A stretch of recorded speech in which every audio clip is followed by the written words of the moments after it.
Tak silau sangat kan. Saya dahi dah lah silau juga ni. Okey, Assalamualaikum. Selamat pagi. Hari ni saya ada Renault Clio yang pakai caliper AP Pro 5000. Okey, CP9440.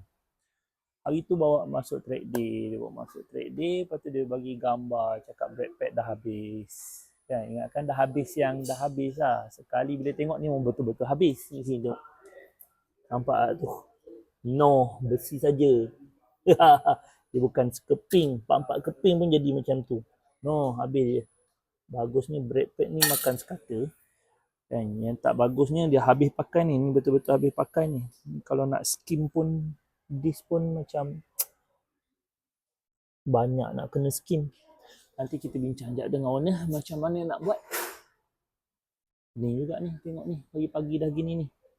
Oh ya, sambil tu juga depan kedai kita ada buat jalan.